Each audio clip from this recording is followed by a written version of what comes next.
প্রিয় দর্শক, আসসালামু আলাইকুম। একটি সিভিল মামলা কতদিনের মধ্যে নিষ্পত্তি করা সম্ভব, বা একটি সিভিল মামলা কতদিনের মধ্যে শেষ করা যায়, এই বিষয়টা নিয়ে যদি আমি কথা বলতে যাই, সেক্ষেত্রে বলতে হয় পক্ষগণেরও ভূমিকা রয়েছে। অ্যাডভোকেট প্লাস পক্ষগণ। যদি পক্ষগণ সঠিক সময়ে সঠিক মতামত বা সঠিক সিদ্ধান্ত উপনীত হতে না পারে, অনেক সময় অ্যাডভোকেটরাও কিন্তু আগায় না। এই কারণে সিভিল মামলাটা শেষ করার জন্য আপনার ভূমিকা আরও বেশি প্রয়োজন। কারণ পক্ষগণের কাছে কি থাকে? পক্ষগণের কাছে থাকে মামলার জমিজমা সংক্রান্ত কাগজপাতি। এগুলো যদি আপনি অ্যাডভোকেট সাহেবকে সাথে সাথে বা যখন মামলা দায়ের করবেন তখনই না দেন, পরবর্তীতে যখন কোনো বিষয়ে একটা নতুন জিনিস ইনক্লুড করতে হয়, নতুন জিনিস আনতে হয়, তখন আবার গোড়া থেকে মামলাটা চলে আসে। কোনো পক্ষ যদি কোনো একটা দলিল উপস্থাপন না করে, 2 বছর পরে যায় মামলা শেষ পর্যায়ে একটা দলিল উপস্থাপন করে দিল, তখন কি মামলাটা আবার গোড়া থেকে চলে আসলো। এটা হলো অন্যতম কারণ। যাই হোক, কত দিনের মধ্যে একটা সিভিল মামলা শেষ করা যায় সে বিষয়টা নিয়ে ছোট্ট করে একটা বিবৃতি দেবো আমি, অ্যাডভোকেট আতিক শিকদার, ঢাকা জজ কোর্ট। আমাদের 10টা বা 12টা স্টেজ আছে।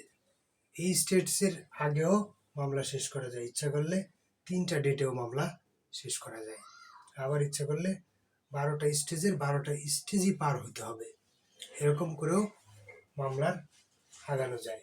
যাই হোক, দেখুন, প্রথমে একটা সিভিল মামলা করতে হলে কি, লিখিত আকারে একটা আর্জি পেশ করতে হয়, আর্জি দাখিল করে কোর্টে জমা দিতে হয়, সেটাকে বলা হয় আর্জি বা মামলা দায়ের। মামলা দায়ের করার পরবর্তী প্রসেস হলো সমন। দেখুন, সমনটা সবচেয়ে বড় একটা ঘাঁটি, আমরা যদি বলি এটা বর্ডার। এটা যদি কেউ পার করতে পারে, আপনি মনে করলেন যে অর্ধেক মামলা আপনি আগায় গেলেন।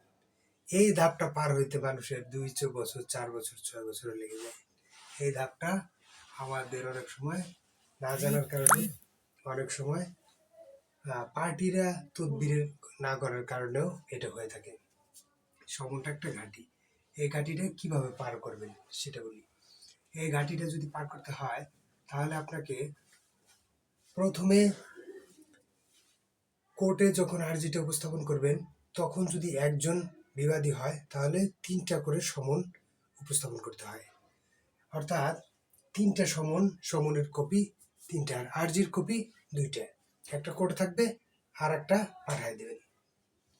সমন যখন 3টা করবেন তখন একটা কোর্টে থাকবে, আর একটা ডাক বিভাগের মাধ্যমে বাদী পৌঁছায় দেবে অথবা বাদীর উকিল পৌঁছে দেবে, আর একটা জারিকারক পৌঁছে দেবে বাদীর কাছে। যখন 2টি সমন পার হয়ে যাবে, তখন যদি সমন সিগনেচার করুক বা না করুক, ওটা যদি ফেরত আসে তাহলে সমন পেয়েছে বলে মান্য হবে। এই স্টেজটা পার করা মানেই মামলার অর্ধেক ধাপ আগায় গেল। সমন যখন অপর পক্ষ পেয়ে যায়, সমন পাওয়ার সাথে সাথে ওনার একটা নির্দিষ্ট টাইম থাকে লিখিত জবাব দাখিল করার জন্য। কার?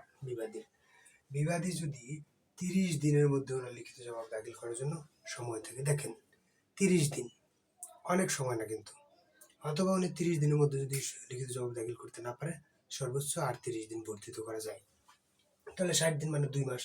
তাহলে 2 মাসের মধ্যে যদি কোনো পক্ষ লিখিত জবাব দাখিল না করে, আপনি কি বসে থাকবেন? বসে থাকে।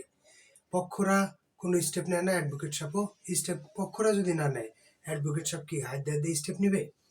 এই যে 60 দিন পরে দেখা গেল উনি লিখিত জবাব দাখিল করতেছে না, আপনি পিটিশন দিয়ে বলেন যে আমার মামলাটা পরবর্তী স্টেজে নেওয়া হোক, বা যদি উনি লিখিত জবাব দাখিল না করেন এক্সপার্টি দেওয়া হোক। এভাবে কিন্তু আগানো সম্ভব। লিখিত জবাব যদি দাখিল করে, তারপরে একটা স্টেপ নেবে এডিআর এর জন্য।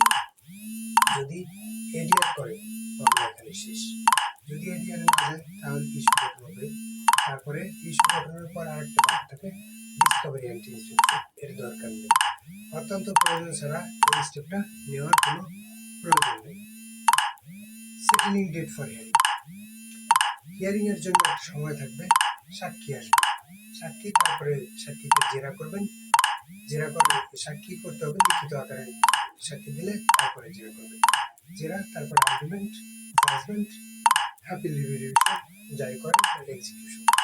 মানে সর্বমোট যদি ইচ্ছা করা যায় 3টা ডেটেও মামলা শেষ করা যায়, অথবা যদি 3টা ডেটে মামলা শেষ না হয় তাহলে পরবর্তী আপনার এই যে 12টা স্টেপ বা 10টা স্টেপ পার হইতে সর্বমোট আপনার 30টা বা 30-35টা ডেটের মধ্যে মামলা ক্লোজ করা সম্ভব।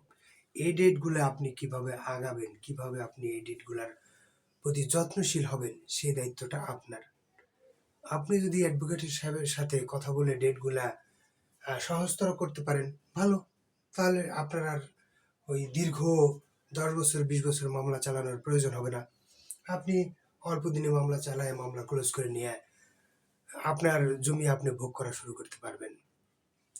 বিষয়টা নিয়ে সহজভাবে যতটুকু বললাম, জানার বিষয় থাকলে আমাকে বলতে পারেন, আমি জানানোর চেষ্টা করব। আজকের মতো পর্যন্তই। সবাইকে ধন্যবাদ। আসসালামু আলাইকুম।